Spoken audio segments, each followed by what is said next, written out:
Fundamentals of Islam. Chapter 1, Iman. The essentiality of knowledge for being a Muslim. The greatest favor of Allah. Every Muslim sincerely believes that the greatest boon of Allah in this world is Islam. He feels grateful to him for having included him in the Ummah of the Holy Prophet Hazrat Muhammad, peace be and blessings of Allah be upon him, and for having bestowed upon him the blessings of Islam. Allah Himself has reckoned this as His greatest boon to His servants, as is mentioned in the Quran. This day have I perfected your deen way of life for you and completed my favor up to you, and have chosen for you Al Islam as deen. Obligation for the favor.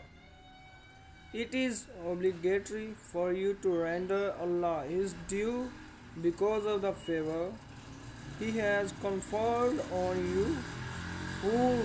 Whosoever does not render one his due for his favor is an ungrateful person, and the worst possible ungratefulness on the part of man is to forget what he owes to God. Now you may ask as to how can one render Allah His due for His favor to us. In reply, I have to say that since Allah has included you in the Ummah of Hazrat Muhammad, peace and blessing of Allah be on him, the best form of gratitude for this favor of his is to become the sincere follower of the Holy Prophet Hazrat Muhammad, peace be upon him.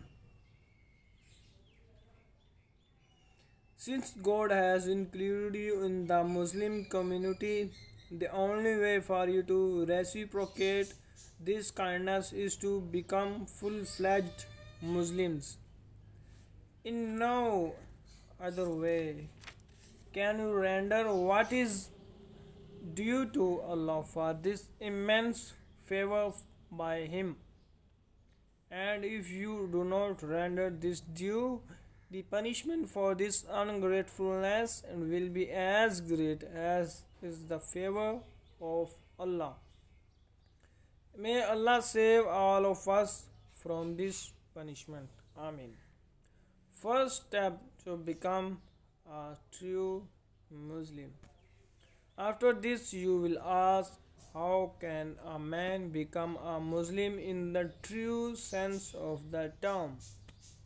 The answer to this question requires adequate details, and I shall deal with each and every part of it with full elucidation in my lectures on coming Fridays.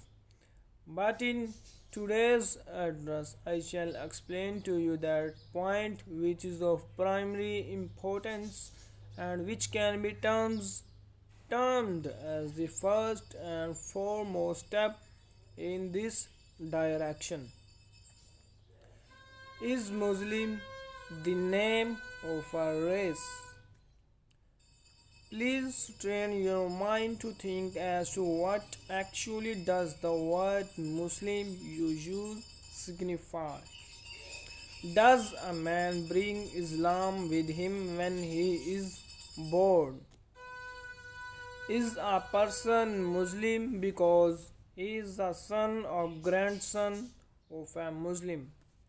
Is a Muslim born as Muslim just as a Brahman's son is born as Brahman? or a Rajput's son as Rajput, or Shudra's son as a Shudra. Is Muslim the name of a race or nation, just as Englishman? And just as Jat is Jat because of being born in the Jat community, is a Muslim in the same way a Muslim for being born in a community which is called Muslim? What answer will you give to the questions I have asked? You will surely reply, no, sir, such a man is not called a Muslim. A Muslim is not a Muslim because of belonging to a particular racial group, but because of accepting Islam. And if he renounces Islam, he ceases to be a Muslim.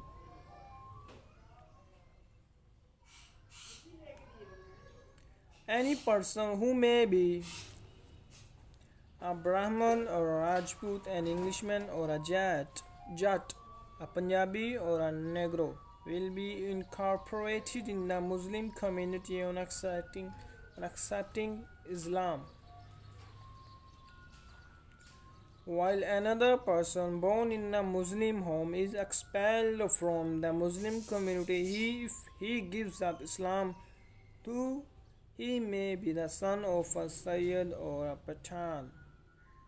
Well, gentlemen, you will surely give the above answer to my question.